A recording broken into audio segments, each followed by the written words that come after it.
Rahim. Esselamu Aleyküm ve Rahmetullahi ve Berekatuhu.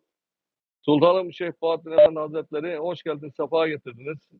Bu sebeple hemen Hicri yılbaşımızda hem sizlerin hem mürit ve mümin kardeşlerimizin hem de cümle İslam aleminin buradan kutlamak istiyorum. Cenab-ı Allah inşallah bu seneyi bu mübarek aydan başlayarak Mehdi Aleyhisselam yılı yapsın diye de niyaz ediyoruz sizlerin himmetiyle. Aleykümselam Ayberk Efendi. Allah razı olsun. Bugün tevafuk oldu. Bu yeni sene. Elhamdülillah biz her yeni sene geldiği zaman Mehdi Aleyhisselam zuhur etti diye bekliyoruz. İnşallah her yeni senede de bize zuhur Mehdi Aleyhisselam'ın tecellisi ve zuhuru üstümüzde olsun. Amin.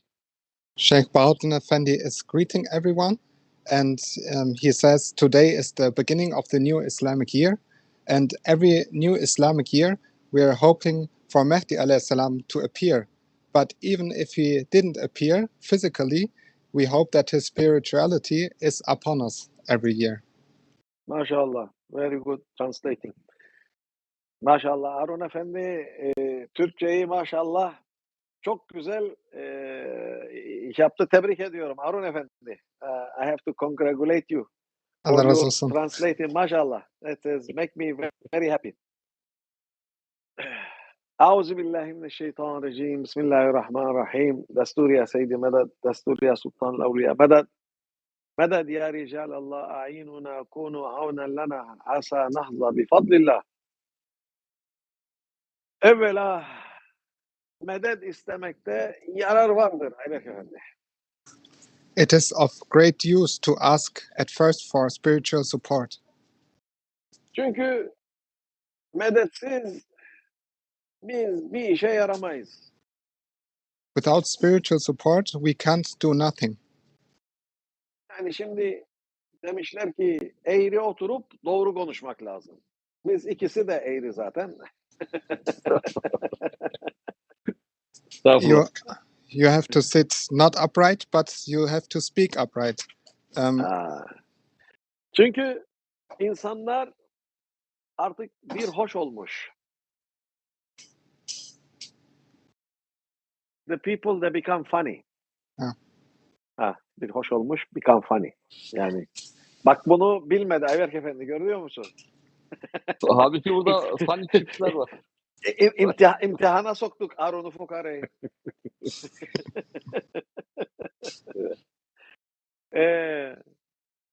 Şimdi insanlar öyle bir hoş olmuş ki yani Hadi. doğruyu eğri, eğriyi doğru millete yediriyorlar. And the people became that way funny that they changed right and wrong and show it the different way. Yani her doğru eğridir, her eğri doğrudur gibisinden. Yani her yanlış doğrudur, her yanlış olmayan yanlıştır. They show everything what is wrong as right and everything what is right as wrong. Ve bu artık zirve haline gelmiştir. Yani bundan daha üst seviye olamaz. And this has become to the highest level right now. Subhanallah, bugün dergahta da bir sohbet verdik Şeyh Baba'nın himmetiyle. And today, Sheikh Bahauddin Effendi gave, with the support of his father, a speech at the dergah. Ve geneli insanların ne hale düştüğü. About the station and the state in which people are right now. Şimdi bu insanlar Afrika'daki kabilelere gidip işte turistlerdir, efendime söyleyeyim, kaşiflerdir. Afrika'nın göbeğinde böyle kabileler vardı. Onları gidip keşfetmek için işte ormanların içinden girerler, hayvanların içinden geçerler, işte sivrisinekler, haşeratlar falan ki o kabilelere ulaşsınlar ki onlar mesela medeniyetle hiç alakaları olmayan insanlar. And they even go to people, for example, in all over Africa, about them. They have nothing to do with them, and try to change also their minds. No. Some people, they are trying to discover a tribe in the middle of Africa. And these people, they are going through the jungle, going through the wild animals, and they're going through so many bugs and being just curious to see the people that they don't have any relation with civilization. Şimdi o insanlar kaşifler derler bunlara. Yani adam diyor ki gidin ben Afrika'nın göbeğinde bir köye gittim ve bu köy hiç medeniyetle alakası olmayan insanlar, zenciler işte orada kendilerine göre ev yapmışlar, kendilerine göre elbise yapmışlar ve bu insanlar hiç medeniyetle alakaları olmayan insanlar diye hem televizyon belgesellerinde hem efendime söyleyeyim magazinlerde her yerde bunları neşrediyorlar. And these are people, they call themselves explorers, and they go to these tribes in the middle of Africa, who have no participation in our civilization, who have no television and other media, and they give these technologies to them also. Yok öyle değil. Oo, nazar değdi adam. Nazar değdirdik Aron'a. Yani you come for the stage that these people they discover these tribes. Nothing to do with technology, nothing to do with give them anything. Just to see how these people living style. You got the point, Aron? Yes. Yani şimdi bu insanlar medeniyetten uzak olan insanları biz medeniyetteki olan insanlara gösteriyor. Bak bu insan, bunlar da insan ama bunlar medeniyet şeysinde yaşamıyorlar. Kendi tarzları var ve hayatları var diye burada gösteriyorlar. And they show these people they have their own style of living, and this cannot be compared to our style of living, and they just want to explore this. Şimdi orada gösteriyor, adam bakıyor setre avretini işte bulmuş 2 tane yaprak. Allah 2 tane yaprak koymuş önüne, 2 yaprak arkasına koymuş. Kadınlar desen haküza. Çocuklar yaprak maprak da istemiyor. Ortalıkta koşturuyorlar. And these people, they maybe have some leaves to protect themselves to not be seen in their areas, but the children don't have nothing at all on them, and like this they walk around in their area. Şimdi bizim çok medeni sayılan insanlar da diyor ya işte bunlar bak elbise bulamıyorlar giysinler. Tabii ki bunlar medeniyetten uzak. And our people are saying, don't they have any clothes to put on them? But they are away from our civilization. Ve diyorlar ki işte bunlar hayvan avlanıyorlar. İşte bir şekilde böcek buluyorlar, onu yiyorlar. Kurt buluyorlar, onu yiyorlar. Yani önlerine ne gelirse bir şekilde kendi beslenmelerini yapıyorlar. And they make their living by hunting the wild animals, by eating insects, and like this they take everything what they find in front of them. Yani aç kalmıyorlar. Yani günün sonunda gene bir şekilde karınlarını doyuruyorlar. They don't stay hungry. At the end of the day, they fill their stomach with something. Para desen, para hiç orada yürümez. If you say money, they don't understand and don't value anything about it. Efendime söyleyeyim, ya adama para verirsen bu kağıttır der. Ben ne yapayım bunu? Nerede harcarlar bunu diyecek sana. And if you try to give them money, the people will say there, "Oh, this is only paper. What should I do with this? What should I make with this?" Onlar bir şekilde o köyün içinde doğup büyüyüp ölüyorlar. And these people, they grow up in these villages and they die also there.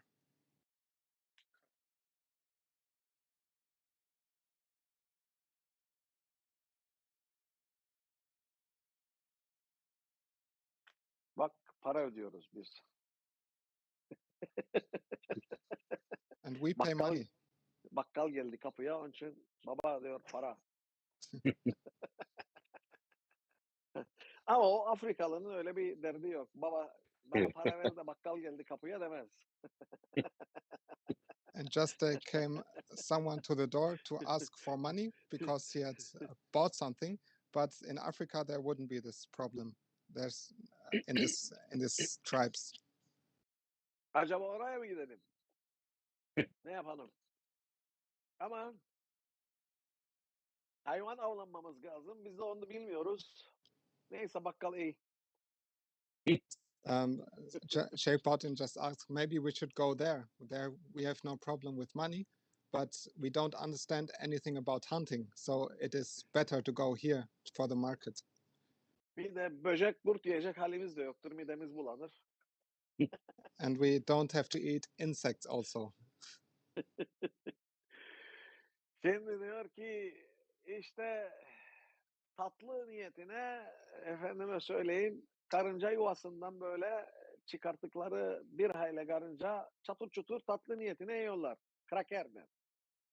And they're eating with the intention of eating sweets. They're eating, for example, a kind of ant. Yani baklava yok orada Ayberk Efendi. Onun için oraya gitmeye lüzum yok. Karınca. Biz mutluyuz halimizden elhamdülillah. Karıncadır baklava orada ona göre. There are no Burada ilim olsun. there are no sweets, so there is no sense for us to go there. For them, the sweets are the ants. Yani Antep baklavası efendime söyleyeyim şey arama. Orada Antep karıncası var. Don't look there for baklava of Antep. There are ants of Antep maybe. Tatlı demek ki. Karınca Tatlı tatlı demek. herhalde mübarek işte. Zaten Hacı anne derdi tavuklar ilk acemilik hallerinde karınca yerlermiş. Ondan sonra karıncanın tarafına bakmazlarmış. Çünkü karınca ekşiymiş. He. The chickens, when they grow up and are little chickens, they eat at first ants.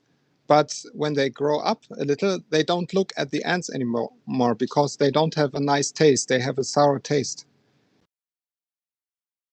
Bu Allah'ın hikmeti işte. Karınca da kendini korumaya alıyor ama bu yamyamlardan koruyamıyor fukara. Tatlı niyetine gidiyor işte. And this is the wisdom of Allah.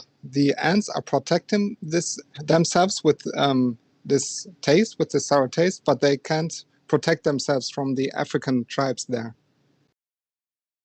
Şimdi gelelim bizim tarafımıza. Yani şimdi biz medeni milletler, medeni insanlar, medeni bilmem neler diye kendimizi şey yapıyoruz.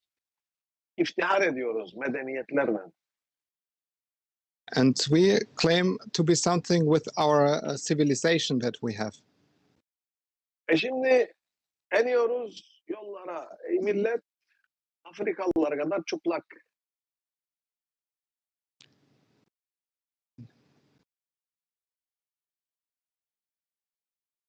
Yani biz yollarda dolaşırken sanki o kabilelerin içinde dolaşmış gibiyiz. Herkes elbisesi yırtık pırtık, kıçı başı açık. Efendime söyleyeyim her tarafı dışarıda şişmanı, zayıfı, kısası, uzunu fark etmiyor. Herkes çıplanmış. Yaprak da yok. And when we walk today through our civilization, we notice that we become like the tribes there in the middle of Africa because we show every part of our bodies. We see the arms, the legs, everything is naked from our skin today. Yani herkes malını çarşıya indirmiş Ayberk Efendi.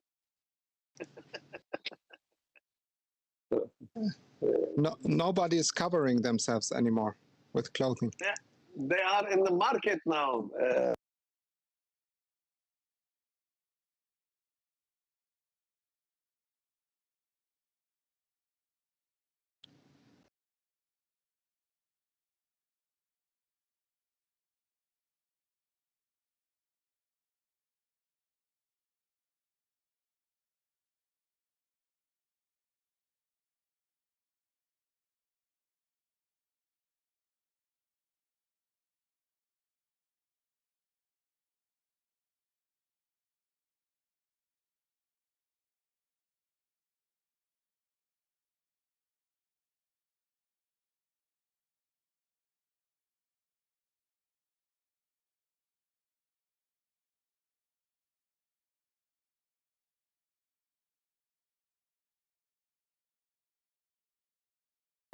İnsanlar her şeyi pazara çıkarmışlar. The people have put everything outside. Yani isteyen görsün, isteyen baksın, yani sitir diye bir şey kalmamıştır. Every who wants to see it, they can see everything of the people. There's no sense of shame anymore. Privacy. And no privacy. Yani privacy de yok. Özel bir durum yok. Yetmiyor, işte herkes de tatu deliliğine kapılmış. Öyle bir ki herkes abuk subuk tatular vücuduna resmediyor. Kimi iskelet yapıyor, kimi bilmem ne yapıyor, kimi ne, Allah neler neler. Yani hep derilerini renklendirmek için ellerinden geleni yapıyorlar. And they put on themselves very strange clothes, just as they like. Tattoo, you know tattoo? They put tattoos on their skins, yes. Yeah, that's cool. Şimdi burada Peygamber Efendimiz bir hadis-i şerifinde diyor la yadhuluha vashim diyor. Yani mana olarak diyor ki kim derisine böyle bir tatu fantazisine girerse ve kendi derisinin üstünde belli başlı şeyler yaparsa o cennete giremezmiş diyor. Peygamber Efendimizin bir hadis-i şerifidir bu. Our Prophet ﷺ said that who makes themselves tattoos and things like this, they can't go to paradise. Bu tatu meselesi aslında bugünün meselesi değil. Herkes zannediyor yeni bir mesele. Bu çok eski bir meseledir. Ta eski çağlardan gelen bir meseledir. And everybody is thinking that tattoos are a modern thing, but it is a very old and from centuries ago has already started with the tattoos. Yani bu tatu bir sembol temsil eder. Efendime söyleyeyim veya da kölenin numarasını temsil eder veyahut da işte bölgenin şeysini temsil eder. Yani burada onu belli amaçlar için kullanılan bir yöntemdi yani. And the tattoo has always been a thing to make certain things clear. Maybe, for example, a slave got a number. The number of the slave was made by the tattoo, and or it was a part of a region. And like this, tattoos had always a meaning. Subhanallah. Allah bizi en güzel şekilde yaratmış. Allah has created us in the most beautiful manner. Ve en güzel işleyecek şekli vermiş. Ellerimiz, ayaklarımız, gözlerimiz, yüzümüz, saçımız, derimiz. Yani bundan daha mükemmel bir şey olamaz. And Allah has created us in the most useful and beautiful way, with our hands, with our feet, with our arms. Ve bununla biz erkekler eskiden mutlu oluyordu. Kadınlar hiçbir zaman kendi hallerinden mutlu değiller zaten. And in olden times, the men were happy with this, and the women, they have never been happy at all. Şimdi erkekler de kadınlaştı diye onlar da artık kendi halleriyle mutlu değiller maalesef. But today, the men became from the minds close to the women and are not happy anymore with themselves, what they have given. Ne diyor işte bakımlı erkek olması lazım, bilmem ne erkek olması lazım, bilmem şöyle olması lazım. Yani şeytan erkeğin aklına da sirayet etti. And in today's time, the devil has even got into the man's mind and says, "Don't be happy with what you have. You have to change." Delilik başladı aldı başını gidiyor. Yahu bakımlı erkek Peygamber Efendimiz çok güzel özetledi. Temiz elbisesi olacak, temiz yüzü olacak, temiz vücudu olacak. Efendime söyleyeyim. Bir de kendine göre bir koku veyahut da parfüm diye üstüne sürmesi gerekir. Başka bir şey istemez diyor. Tertipli olması yeterlidir diyor. And our prophet has described very beautiful what a man has to do. He has to wear clean clothes. He has to clean himself. He can also make a fragrance of a nice smell on himself, but that is enough. Onun için mesela Cuma günü eski zamanda bu kadar kolay değildi yıkanmak. Onun için derdi ki muhakkak Cuma'ya gitmeden önce bir gusül abdest yapın, temizlenin, temiz elbise giyin, temiz çorabınız varsa temiz çorap giyin, efendime söyleyeyim ve de kokulanın derdi. Peygamber Efendimizin hadis-i şerifinde mevcuttur bu da.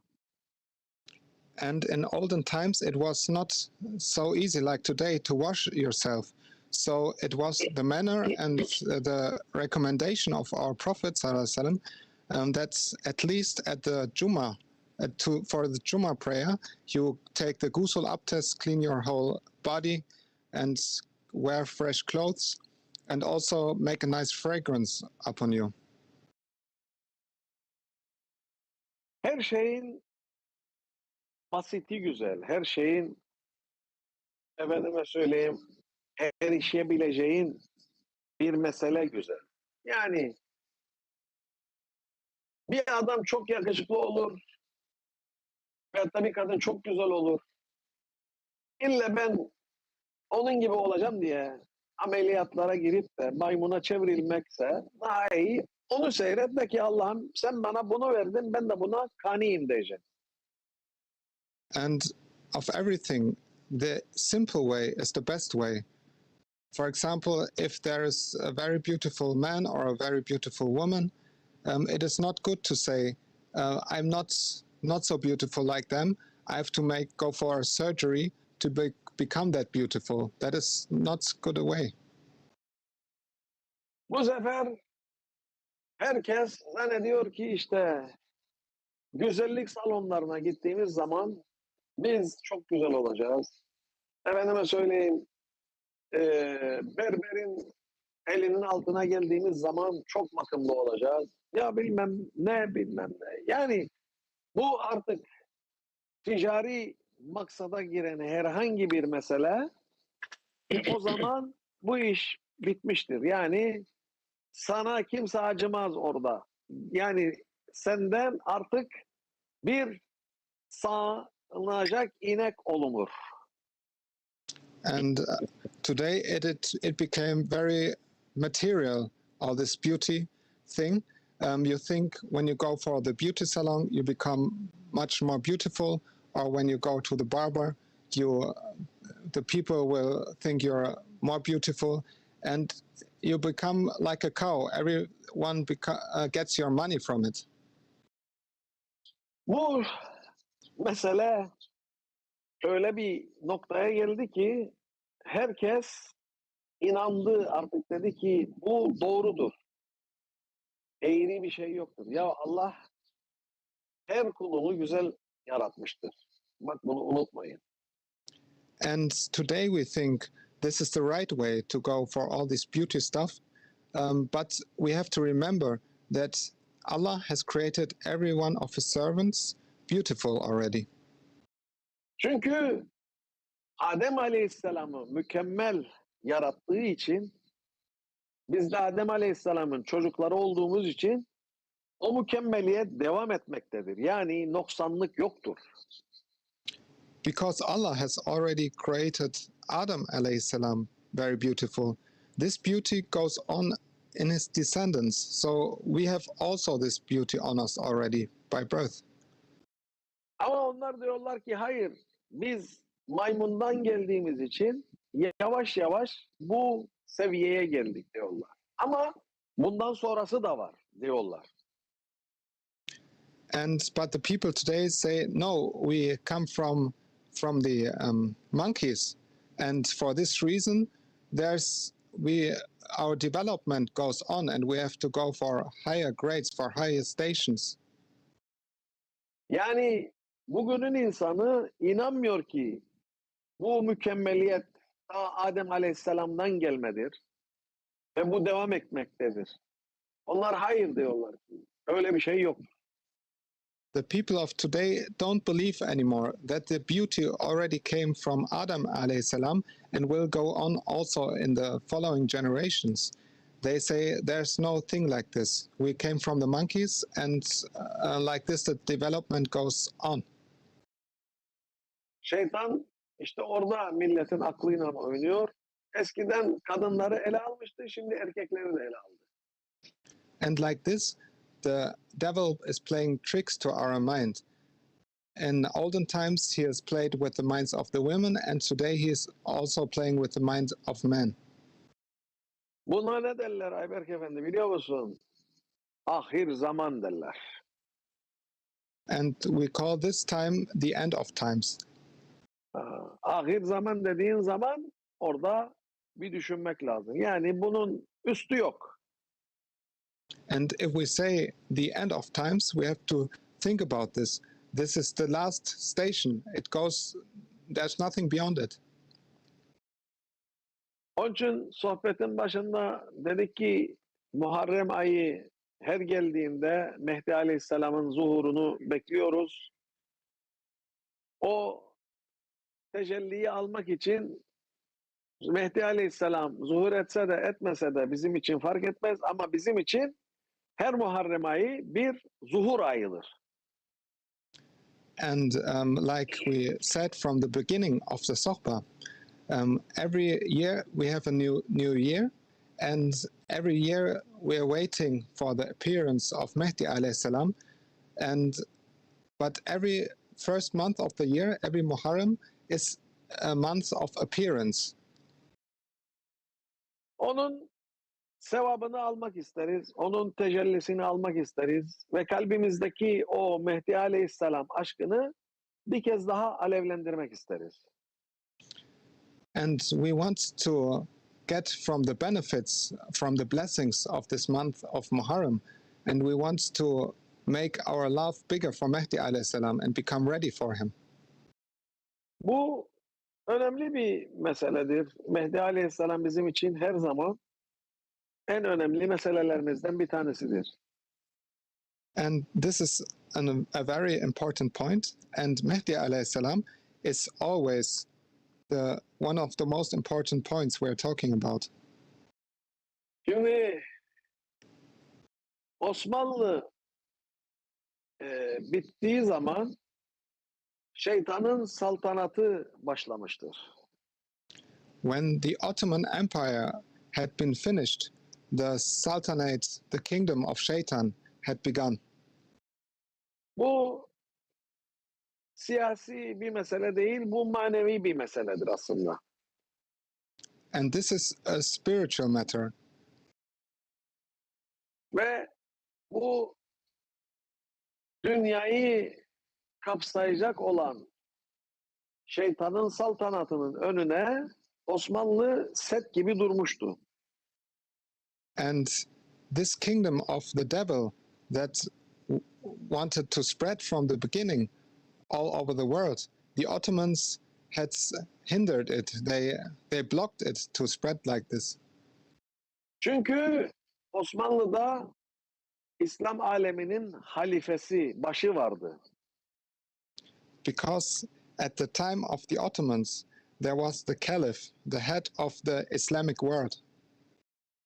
Bütün Müslüman alemi oraya bakardı. Yani bugün mubah ettikleri, helal ettikleri, efendime söyleyeyim, insanların böyle normal hale getirdikleri fikirleri o halife olsaydı İslam alemi bunu kabul etmezdi. And everyone was looking for the head, for the head of Islam, for the caliph. And all these ideas that are spread today about what is wrong and what is right, all these false ways of looking, it would not have been like this if we had a head of Islam, if we had a caliph in our days. Bu çok mühim bir meseledir. Çünkü bugünkü siyasi oluşumlar ve hatta siyasi devletler veyahut da bulunan devletler şeytanın ne emrettiği varsa onu yapıyorlar. And it is in fact like this, that the states of today, that the governments of today, they are listening to what Shaitan says. What he is commanding, they are following to this. Yakın bir zamanda zaten biz hepimiz bunu yaşadık. And we have all experienced this in our lives.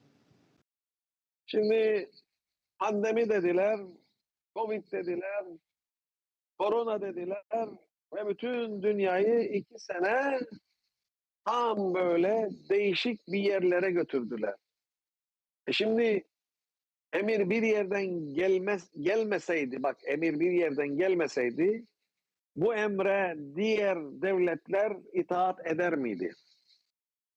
And a great example for this is the past 2 years. They said Corona, they said COVID, they said everything, and they changed the whole world in 2 years. But would this be possible if the command would have not come from one place? No, it must have come from one direction, the command, so that all states, all governments listen to it and following to it. O kadar ekonomik zorluklar oldu, o kadar efendime söyleyeyim insanlar zora girdi, insanlar işsiz kaldı, işleyen vardı, işlemeyen vardı, uçabilen vardı, uçamayan vardı. Yani böyle dünyayı böyle sen direkt olarak durdut yaptığın zaman demek ki bu şeytanın bir emriydi aslında. And it was very disaster for the economy. Many have lost their jobs. Some could go on working, some could go for the flight, some couldn't. And if you look for this, and all over the world the same happened, this must be a comment from the shaitan, from the devil. Yani dedi ki bugün dünyayı kapattı. Yarın dünyayı açtı. O bir gün dünyadaki insanları öldürmemiz lazım, öldürecek. Hastalık yapacak. Yani artık diyor ki şeytan ben bu dünyanın sahibiyim. Başka kimse sahip yoktur. Onun için şu an biz şeytanın saltanatında yaşıyoruz. And when they say the world should open up, it opens up. When it is said the world should close, everywhere should be restrictions, there are restrictions. If it is said there's a virus, there's a disease, they put out this disease. And like this, you see, it is right now the kingdom of of the devil. Everything he commands, it is put into order. Diyor ki aşı çıktı, herkes aşılanacak. And Ya ben aşılanmak istemiyorum diyor. Yok aşılanacaksın. and they say there came the vaccination, and everybody must take this vaccination. And if you say no, I don't want to take it, they say yes, you must take it. Diyor ki bu aşın olmasa bu hükümet müessesesine giremezsin. Bu aşın olmasa uçağa binemezsin. Bu aşın olmasa o falanca devlete gidemezsin. İlla ki seni bir şekilde bir köşeden tutup sana aşıyı sokacaklar. And they made restrictions and said if you don't have the vaccination, you can't go for this or for that place. You can't go to the plane. You can't travel to other countries. And like this, they take you and make it an obligation for you that you take the vaccination. Yani mecburiyetten ya bu aşıyı alacaksın veyahut da oturduğun yerde oturacaksın. So you have the choice. Either you take this vaccination or you stay where you are and can't go nowhere. Biz diyoruz ki ya Rabbim Mehdi Aleyhisselam'ı gönder bize ki bu şeytanın saltanatından kurtulalım. And we are saying, oh our Lord, send us Mehdi alayhi salam, that we are saved from this kingdom. Çünkü bugün kim derse ki biz bu şeytanı devireceğiz, bu efendime söyleyeyim müesseselerini devireceğiz, bu bilmem neyi yapacağız, fazla uğraşmasın çünkü hiç kimsenin elinden bir şey gelmez. And if somebody claims today, we will finish this kingdom of the devil, they don't have even think about it because no one can do it in our time. Yani biz ancak kendimizi kurtarırız, ancak çoluk çocuğumuzu kurtarırız, ancak sevdiklerimizi kurtarırız.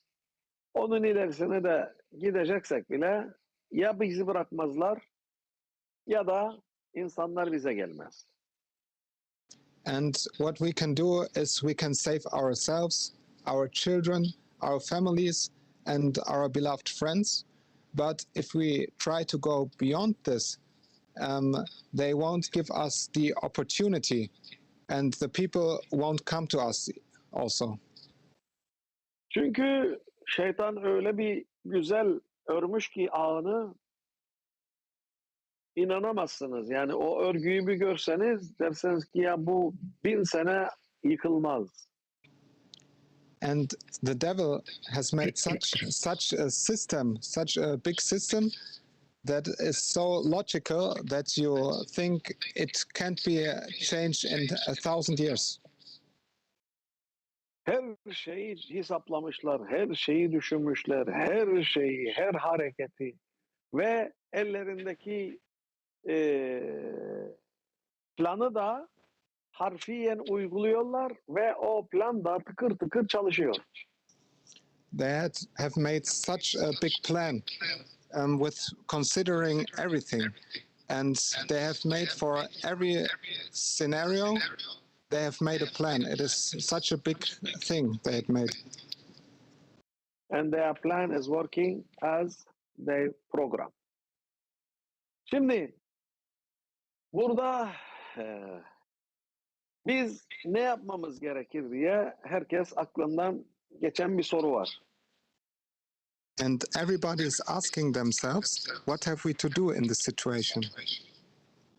Hasbunallahu ve ni'mel vekil diyeceğiz. Yani Allah'a sığınıyoruz diyeceğiz. Biz bu sistemin içinde yaşıyoruz ama bu sistem bizim ne onayladığımız, ne beğendiğimiz, ne de istediğimiz bir sistemdir diye O sen kendine Allah'ın karşısına çıktığın zaman diyeceksin ki ya Rabbim ben bunları şeytanın sistemini istemedim, benimsemedim diye kendini müracaat etmen lazım.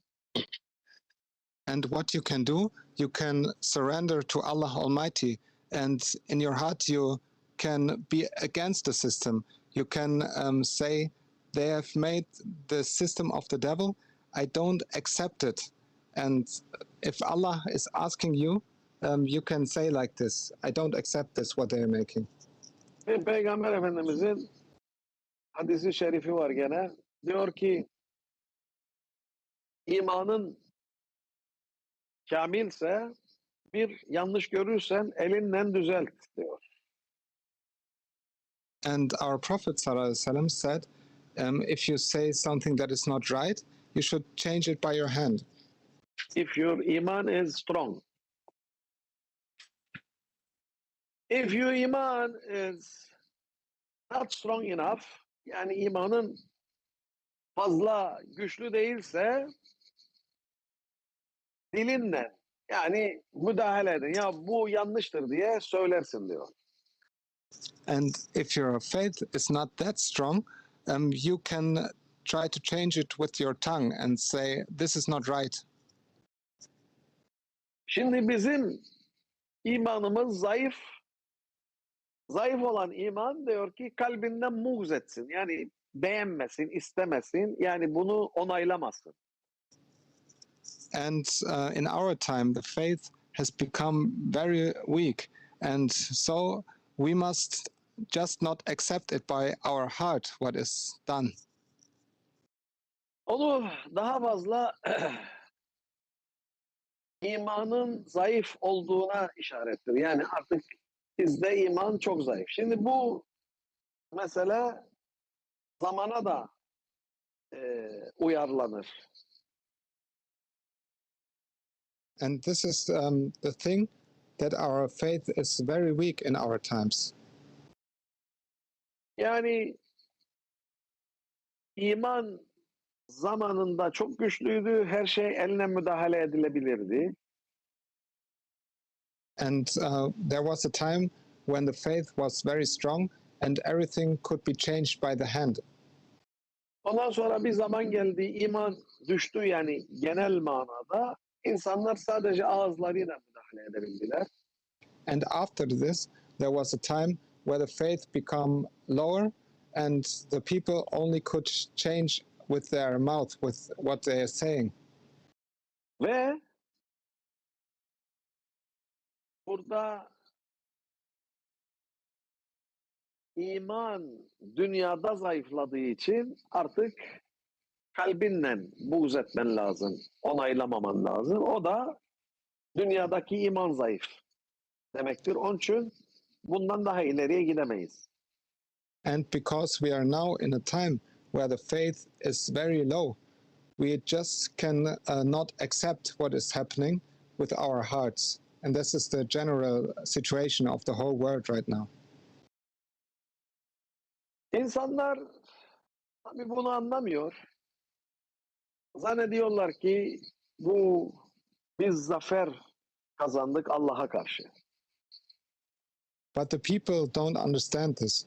They are thinking we are winning against Allah. Ama Allah da diyor ki ben size fırsat veriyorum. Ama sizi unuttuğumu zannetmeyin diyor. Bak. Çok mühim bu. But Allah is saying, I give you this opportunity, but don't think that I have forgotten you. Herkes zannediyor ki Allah unutuyor. İşte yarattı kullarını unuttu. And everybody is thinking that Allah is forgetting. So think about it like he is forgetting his own creation. Çok işi var diyor. Bizimle mi uğraşacak? Haşa. Allah diyor ki bu gökyüzündeki herhangi bir yok taş parçası, zerresi bile Allah'tan habersiz hareket edemez. Bak, çok mühim mesele Ayberk Efendi. And in reality, it is like this. There's nothing in the creation of Allah, even the smallest part in the creation. It cannot make any movement without the knowing of Allah. Knowledge of Allah is everywhere. Yani Allah'ın bilmediği bir şey yok. There's nothing that Allah doesn't know. Hiçbir şey Allah izin vermediği sürece hareket edemez. Until Allah doesn't give permission to anything, it can't move. It can't do anything. Her şey izne tabidir. Ayberk Efendi, her şey. Everything is with permission only of Allah can work. Allah öyle bir yarattı ki her şeyi bir rüzgar dahi esemez Allah'ın izni olmadığı zaman. And Allah has created everything in this fashion that even 1,000 storms cannot move anything if Allah doesn't give permission to them. Onun için Allah'ın gazabından korkuyorum. And that is why we have fear of the anger of Allah. Çünkü Allah'ın gazabı çok yanaşmış vaziyettedir bu insanlığa. Because the anger of Allah has become very high on these people. O kadar bir yakın olmuş ki yani her an her şey olabilir. And the anger of Allah came to this station that now everything can happen at any time. Şimdi eski zamanda Allah kendisi terbiye ederdi kullarını. And in olden times, Allah made the people, corrected the people by himself. He was punishing the people by himself. Orada Salih Aleyhisselam dedi ki bu devedir. Bu deveyi kesmeyin dedi. Mühim bir hikaye bu. And this an important story where there was a camel. Allah did not give permission to slaughter it. Prophet Salih, he was telling his people, this is the camel of Allah, so don't dare to slaughter it. This is like challenging. Yani bu bir meydan okumaydı o deve aslında. Yeah, it was a challenge for the people. Ha. Orada dedi ki siz bu deveyi keserseniz bak, siz bu deveyi keserseniz 3 gün sonra sayın 3 gün hepinizi Allah geberdecek dedi. And Salih alayhi said, if you slaughter this camel, within 3 days, after 3 days, Allah will kill all of you.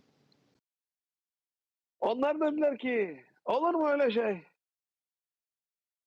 Sakın dedi. Sakın ha kesmeyin bu deveyi. Yani aldanıp da kesmeyin dedi. And they said, how can it be something like this? But Salih alayhi salam said, again, don't cut it, don't try to harm it. Onlar dediler biz sana inanmıyoruz. Senin Tanrına da inanmıyoruz. Biz böyle iyiyiz. But the people said, we don't believe you, we don't believe in your God. We are good like we are right now. Sen bizi yoldan çıkarmaya çalışıyorsun. Ey Salih. You try to change our way that we are going on. Biz böyle babalarımızdan, atalarımızdan gördük. Şimdi sen yeni moda getirdin bize. Allah birdir diyorsun. Allah her şeyi yarattı diyorsun. Biz Allah'a aitiz diye bize tebliğat veriyorsun dediler. We are following the beliefs of our fathers and of our grandfathers. And now you come with this new fashion and say, God is one. We have to worship only one God. We don't believe you. O da dedi ki ben vazifemi yapıyorum. Sizin için, sizin iyiliğiniz için yapıyorum. Bak ben sizin tarafınızdayım. Ben sizi kollamaya çalışıyorum. Bakın Allah'a karşı gelmeyin dedi. But Saleh alayhi salam said, I do this for your good. I want to have you in protection. And I'm just warning you, don't go against Allah. Ana lakum minal nasihin demiş. Yani ben size nasihat eden bir kişiyim. Ben sizin zarar görmenizi istemeyen bir kişiyim. Size nasihat veriyorum diyor. He is saying, I'm only giving advice to you. I don't want that any harm affects you. I'm just an advisor. Ben sizi doğru yola gelmenizi istiyorum. I want you to come to the true path. O bir taraftan şeytan bunlara diyor ki sakın inanmayın. Sizin yolunuz doğrudur. Sakın bu salihe şey yapmayın. Sakın diyor öyle bir şey yoktur diye o insanlara da telkin ediyordu. Şeytan boş durmuyordu yani. And on the other side, the devil did not stand still. He said, in no way, don't believe this Salih. Don't believe him any word. Don't follow him also. Bu yalan söylüyor. The Böyle bir şey yok. the devil is saying to them, this so-called prophet is saying wrong. There's nothing like this. O deveyi kesin görürsünüz. Hiçbir şey olmayacak. Boş iş. The devil says, slaughter this camel. You will see nothing will happen. It's only empty words. Tuttular bıçağı, o deveyi kestiler. So they took the knife and began to slaughter the camel. Deve devrildi. Hepsi dedi ki işte kestik. Ellerine bıçak, böyle kanlı bıçak. Biz kestik dediler, bitti. Ne yapacaksan yap dediler. And after this, after they had slaughtered the animal, they said, we have now slaughtered the camel. So, Salih, what you want to do, do it now. Nothing has happened. O da dedi ki 3 gün sayın. Bak 3 gün sayın dedi. But Saleh alayhi salam said, count 3 days. Saydılar birinci gün. Hiçbir şey yok. İkinci gün hiçbir şey yok. Üçüncü gün akşam üzeri bir rüzgar esmeye başladı. And they started counting. The first day, nothing happened. The second day, nothing happened. And on the third day, when evening was about to rise, there became to arise a storm, a wind. Yavaş yavaş böyle üflemeye başladı. Hafiften. The Bu wind, mu dediler. there was just a little breeze, a small wind that slowly become a little bigger. And the people said, is this what you were telling about? Bir şey olmaz dediler. They're just laughing at it and said, there will nothing happen from this. Ondan sonra arkasından bir güçlü daha çölden öyle bir rüzgar değildi ki ya Latif ya Latif ya Latif. Emir geldi Salih Aleyhisselam'a bir değirmi çizgi çiz etrafına demişti. And the wind became, after this, there came a more stronger wind from the desert. And it was much more powerful. And everything trembled from it. And Saleh alayhi salam got the command by Allah to make a circle about himself.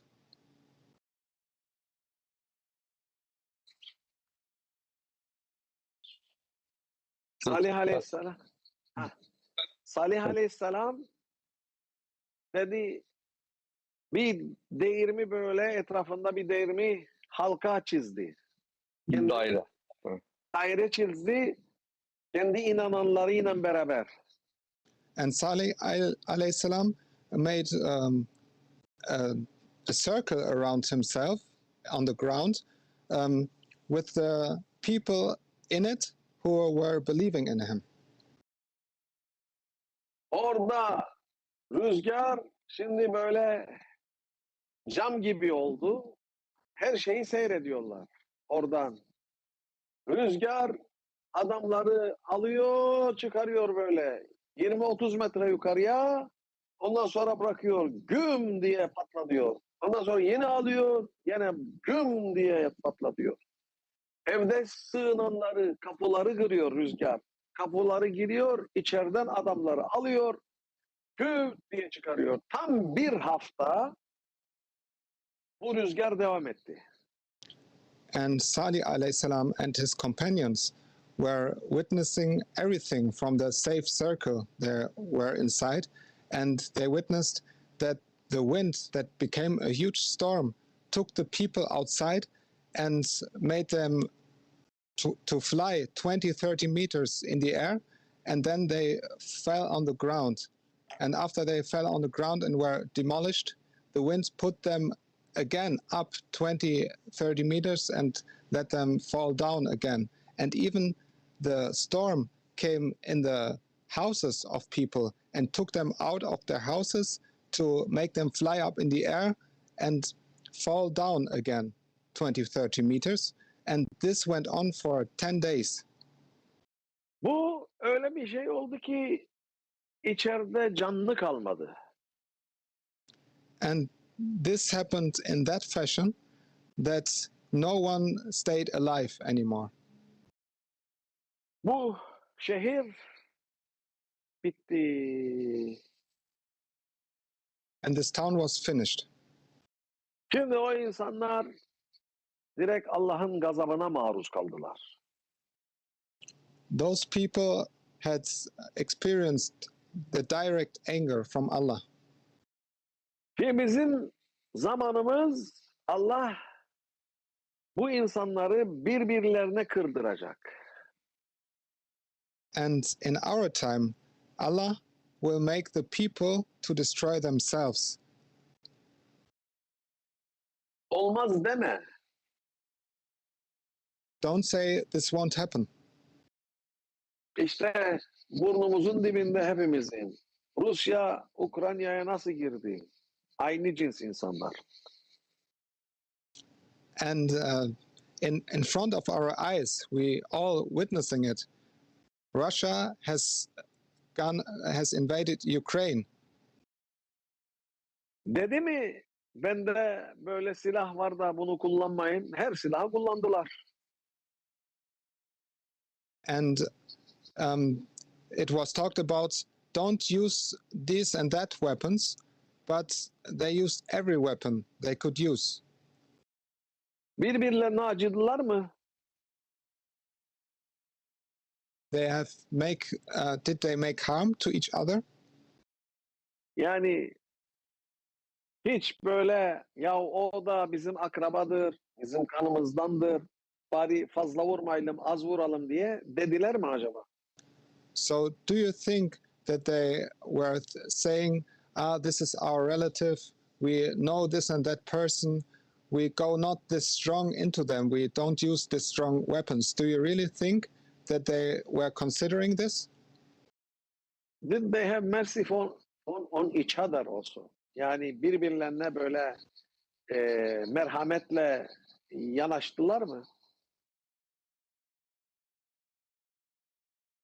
Hiç merhamet etmediler. Ne varsa ellerinde kullandılar. Ne varsa cephaneliklerinde attılar. They didn't have any mercy for each other. So what they had in their hands and what they had to use for weapons, they used everything of it. Ve herkes hayretle bakıyor. Yani bu iş biter mi bitmez mi diye herkes bir baktı. And everybody is following this, and everyone is asking himself, will this going to finish, or what is happening there? Ve Allah demek ki kırdırabiliyor insanları birbirlerine. And this shows us that Allah can make the people to destroy themselves. Yani biz şimdi bu işin bağlamak için, bu sohbeti bağlamak için insanlık kendi sonuna hızla koşturuyor. Başka bir söz yok. And to connect this to our sohbah, it is all of this is showing that mankind is running towards their end very fast. Çok hızlı gidiyorlar çünkü hepsi Allah'a karşı gelmiş vaziyettedirler.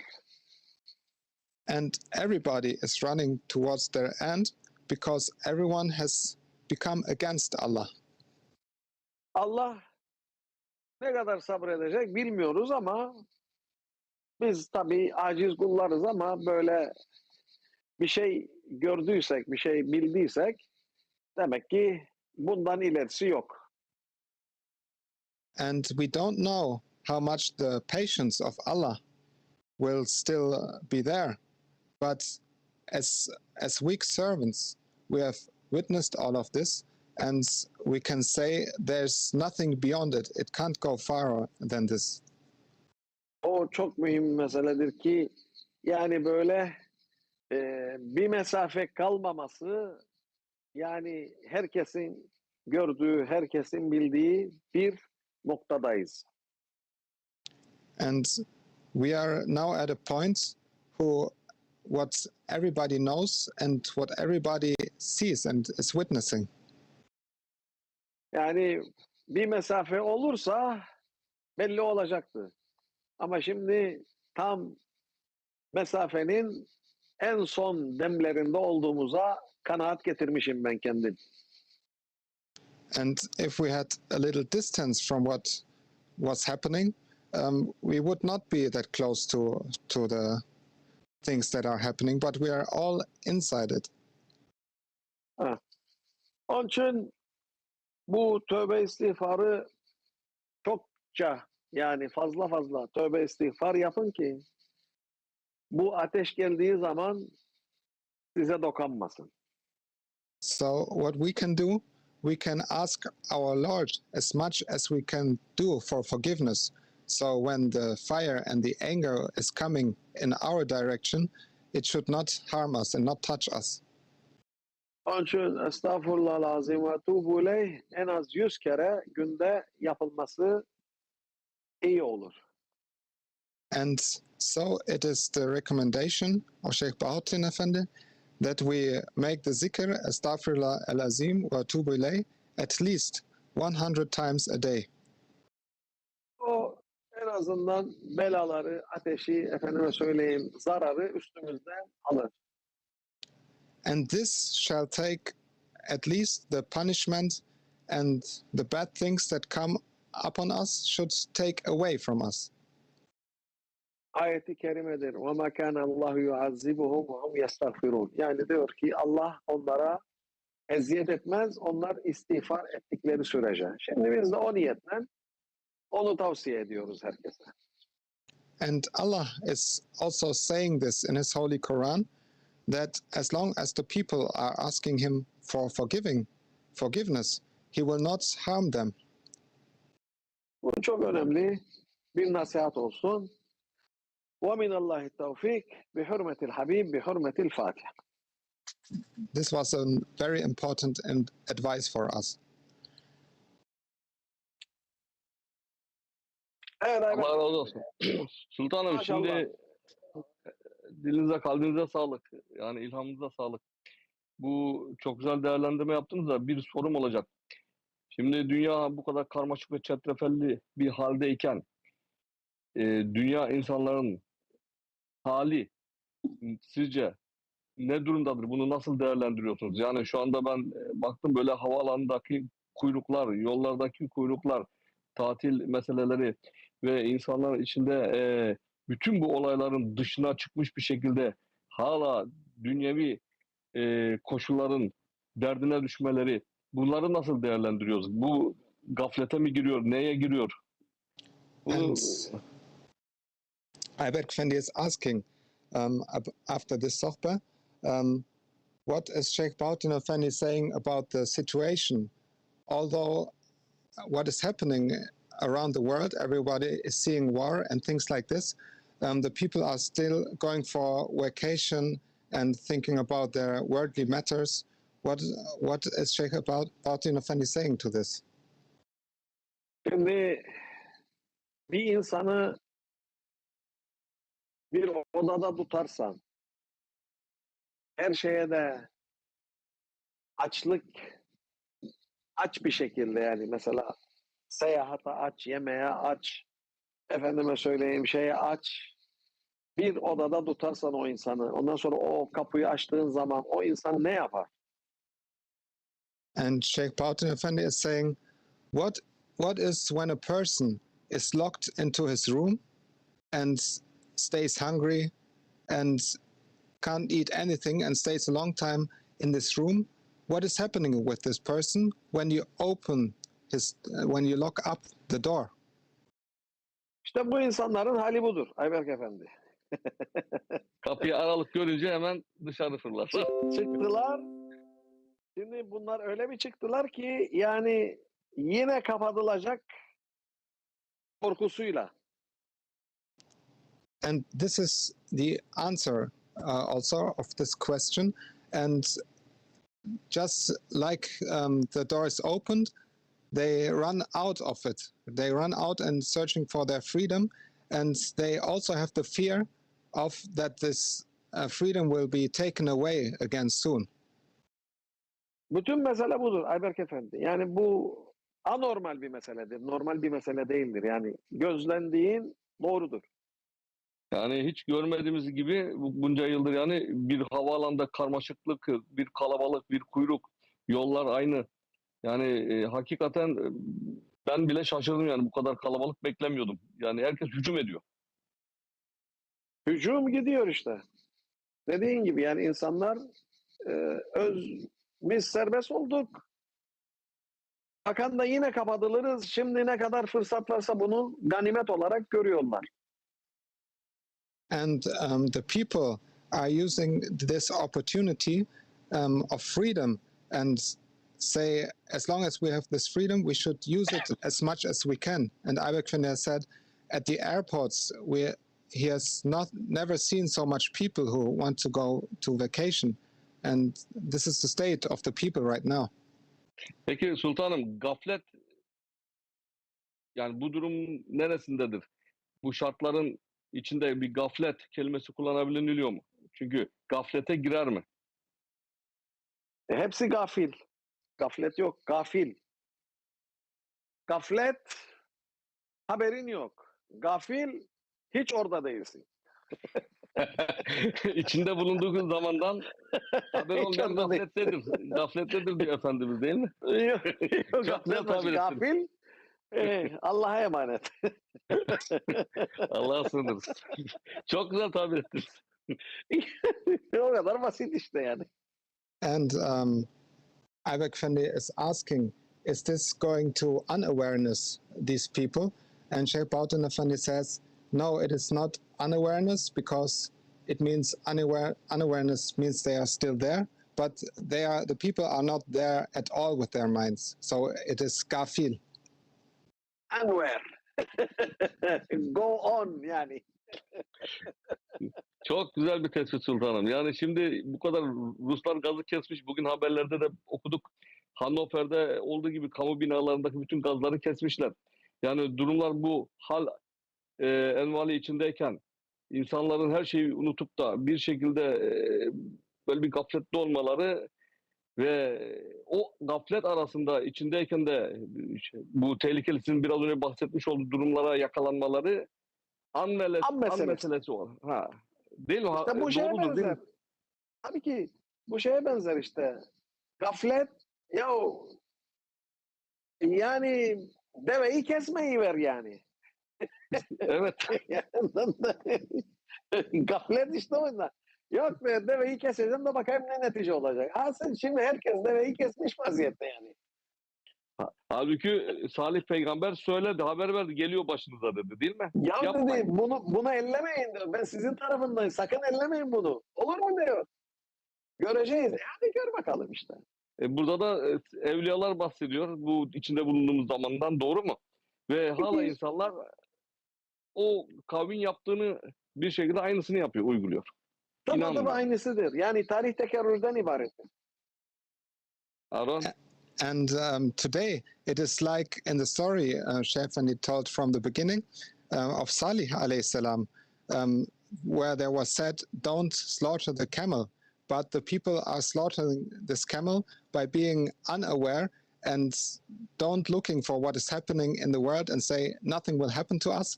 And it is like the story what Sheikh Bahauddin Effendi told at the beginning.